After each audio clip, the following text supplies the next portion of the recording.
Tonight, we're here for a legendary event, the Muhammad Ali induction into the Las Vegas Boxing Hall of Fame. The lights, the atmosphere, the energy, it all feels larger than life, just like Ali himself. Before dinner begins, the excitement builds with a live auction. Memorabilia from the golden era of boxing, signed gloves, robes, and rare photos are showcased. Each item tells a story, and every bid echoes with passion. It's not just about collecting pieces of history, it's about keeping the legend alive. The ballroom doors open, the crowd takes their seats, the Delphonics entertain us with great music.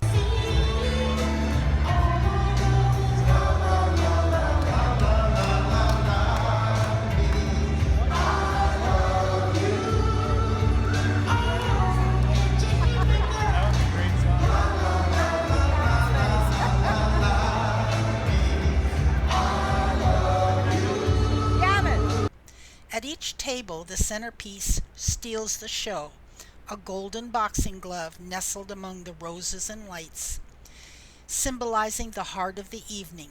Plates are served, glasses are raised, and the celebration begins. On a cloudy day. Come on, you know this song, sing along. When it's cold outside, I got another man.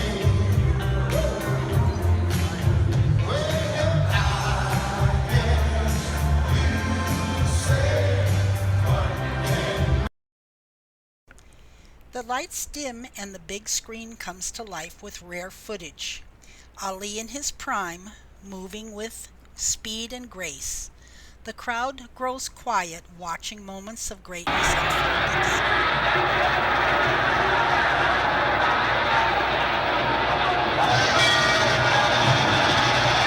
They might be stopping us, but might be all, ladies and gentlemen. Get up there, Joe. Get up there. Get up in the ring.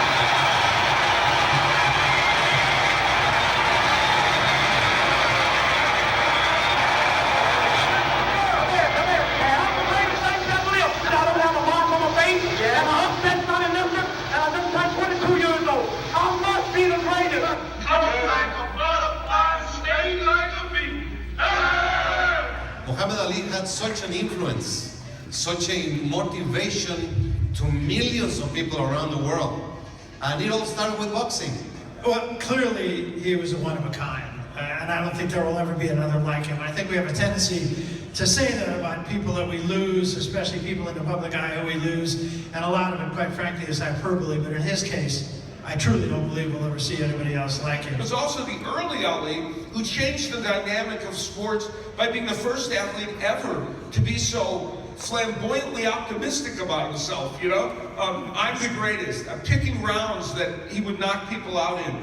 Nobody, no athlete had even come close to doing that before. 55,000 and Cleopatra was the ringside to witness. And this mobile come over here and call the exact round again. We don't believe it. The fifth round game. Get out there, come on, sucker.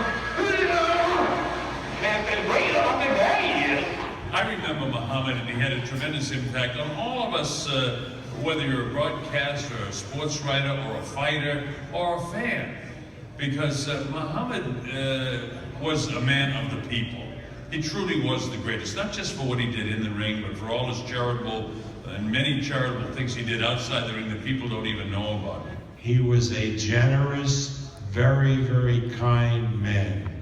And I had many, many hours and days that I spent with Muhammad, and I cherished them because he was such a wonderful, unique person. Muhammad Ali is the greatest sports star, greatest political, greatest everything all together as one. He was more than just into sports. He looked out for his people, he looked out for America, he did so many things, he freed hostages, he was the greatest man that ever walked this earth in my lifetime. And I'll never forget him, I love him to death. The power structure had successfully created the image of the American Negro as someone with no confidence, no militancy, and they had done this by giving him images of heroes that weren't truly militant or confident. And now here come Cassius, the exact contrast of everything that was representative of the Negro image. He said he was the greatest. All of the odds were against him. He upset the odds makers. He won. He became victorious. He became the champ. And the people who understand psychology and the effect that the psychological effect that the image of one's hero has upon the person himself, they knew that as soon as if people began to identify with Cassius and the type of image he was creating, they were going to have trouble out of these Negroes, because they'd have Negroes walking around the street saying, "I'm the greatest," and also Negroes who were not saying that they were nonviolent, and also Negroes who were proud of being black, who would be proud of their own cultural background. Fighting the United States government on his beliefs, on how he felt about the war, his religious beliefs, is what made me become a true Muhammad Ali fan forever. As a young African American coming up, he was extra special to me because he gave me an insight of myself that I didn't know that I had at that time. A seed was planted and it grew into my manhood. Now maybe this would be the tactic of Ali to let the man punch himself out.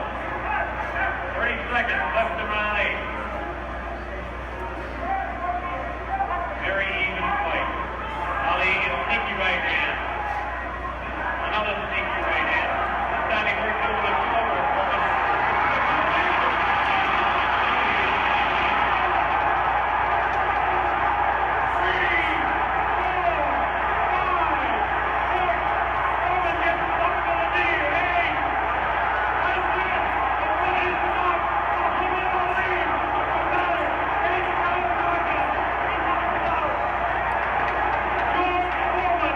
The way I remember him is after the Zaire fight.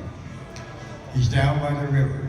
He doesn't know that I'm there with another guy. He doesn't know, he can't see us. He's looking straight across the river at what was once the French Congo.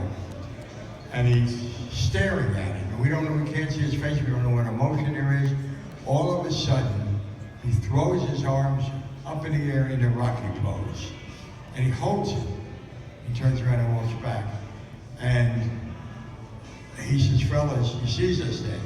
He says, "Fellas, I can't tell you what tonight meant to me, but it was the most important night of my life because it was vindication." And that's the way I remember him, staring at the river, arms in the air in victory, reaching toward heaven. And in that moment, he was, and for me always will be, king of the world. He was a great, strong man. He stood by his beliefs, and in the tough times, when some people would have given in, caved in, and decided, well, maybe deep down this is what I believe, but because there's so much social pressure on me, I'm going to go ahead and give in, and socially, I'm going to do this. But really, I have another belief in my soul. So I give him many, many props for that he was strong and could stand up for his beliefs. There'll never be another Muhammad Ali. I think that Muhammad Ali was a great inspiration for all of us around the world. We love him and we'll miss him dearly. He was the most recognizable person in the world, and it's a celebration now. We're not sad that he passed. We're celebrating that what a great life he had. Just as we learn about Napoleon, about Julius Caesar, kids from 1,000 years from now will read about Muhammad Ali, will learn about Muhammad Ali. He has lost that sense of time. He does not belong to any era now. He's eternal. And even in going out, he taught us something very important. He had Muslims, Buddhists, Christians, all types of people, politicians, former presidents, everything talking at one funeral about one man. And it's like, if he could be so impelling to make all of these people come together and get along for one moment, then why can't we, as live people, do the same? Why do we have to hate so much that we have to kill people that are dead and why can't we, as a society, we have something even the animals don't have? We have the ability to communicate, yet we can't talk to one another. what is the hell, what in the hell is wrong with us? That's what I get from Muhammad Ali.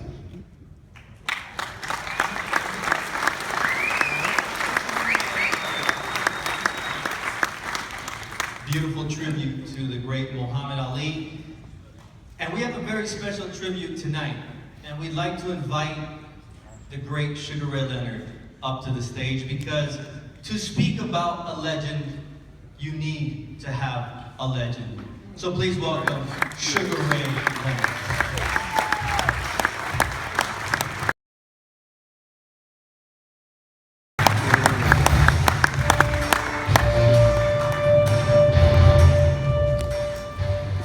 One second, please. This is very special to me, by the way. Extremely special to me, because I was asked to talk about what Muhammad Ali meant to me. And my initial thoughts were about executing the perfect left jab that he had, or exhibiting his incredible moves of an eloquent dancer, or displaying his incredible hand speed that is a blessing for every fighter. And you're born with that. You're blessed with speed. You can't teach that. So you either have it or you don't. Ali was a champion that was willing to take on any opposition in the ring, even though the odds at sometimes were not necessarily in his favor. Muhammad Ali epitomized greatness in and out of the ring. His epic battles with Sonny Liston, Joe Frazier, George Foreman, Ken Norton, and many other great fighters are labeled in boxing history as some of the greatest matchups in the world. I mean, each one is great as the other, depending upon what boxing fan you ask. The fact is, as a young boxer at the tender age of 14, I tried so hard to emulate Muhammad Ali. I mean, I watched his fights over and over and over again. And as I got older, I was able to somewhat perfect my jab. I mean, it's pretty good.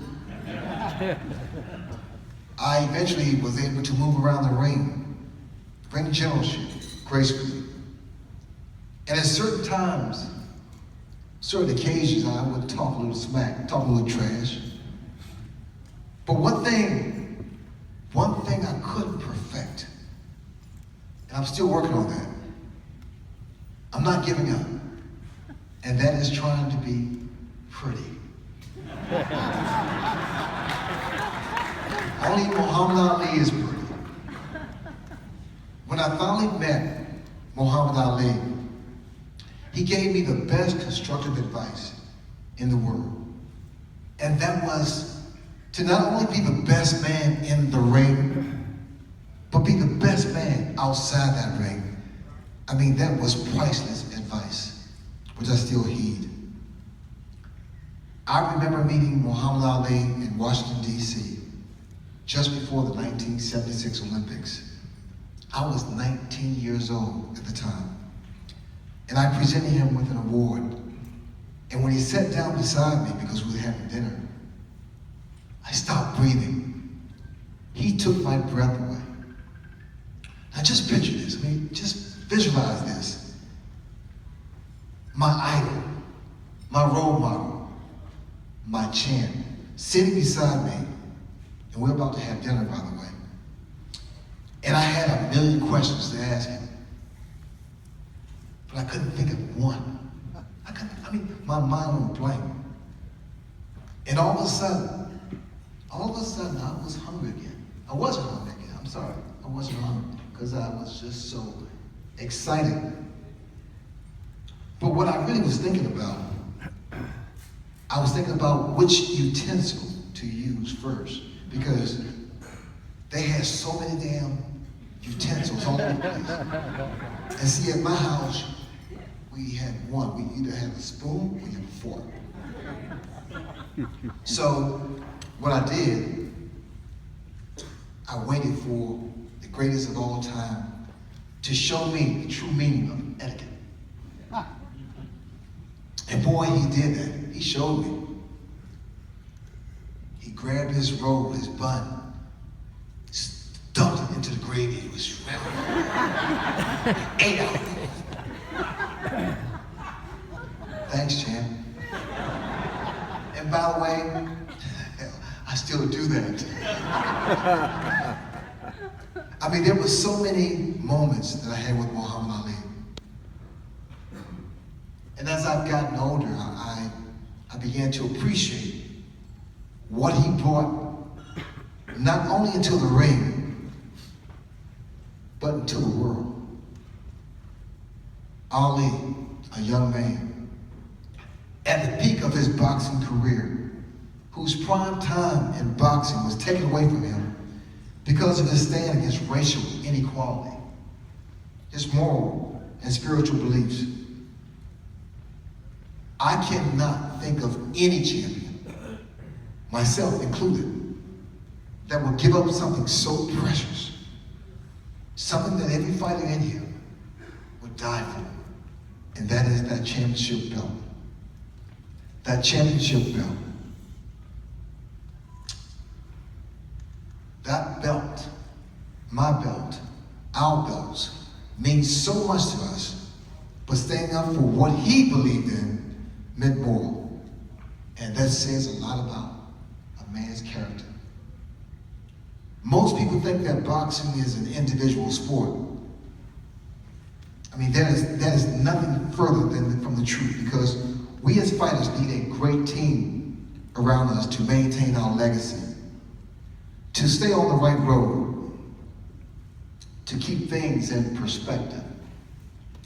And I would be remiss if I did not acknowledge Lani Ali, who was an incredible woman, who was a major asset, always in Ali's corner.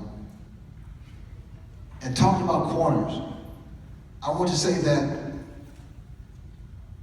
I knew that I made it in boxing in 1981 when Muhammad Ali walked into my training camp right here at Caesar's Palace for my first fight against Tommy Hearns. I mean, can you imagine that? Your hero stopping by to check you out, to check on you.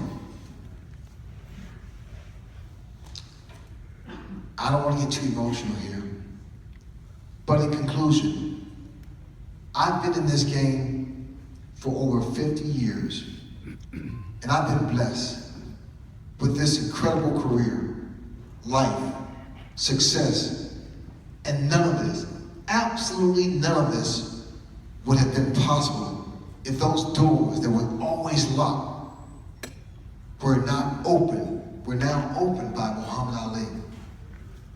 My life would not be what it is today without him.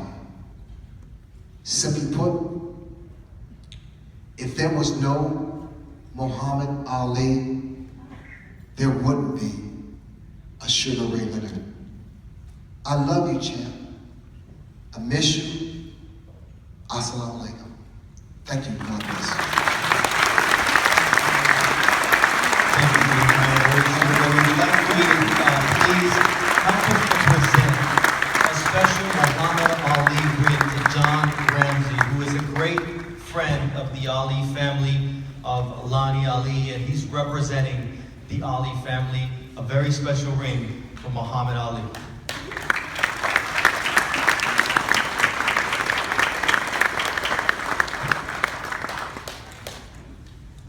Some words from Mr. Ramsey.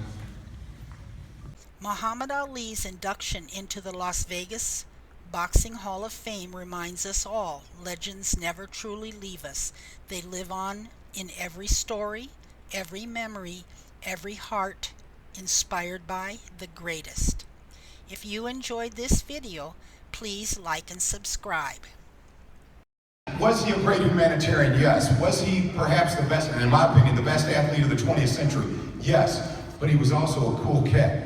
And he would have loved this night Thank you for remembering him. Thank you for boxing. Thank you so much. Thank you for watching. If you enjoyed this video, please like and subscribe.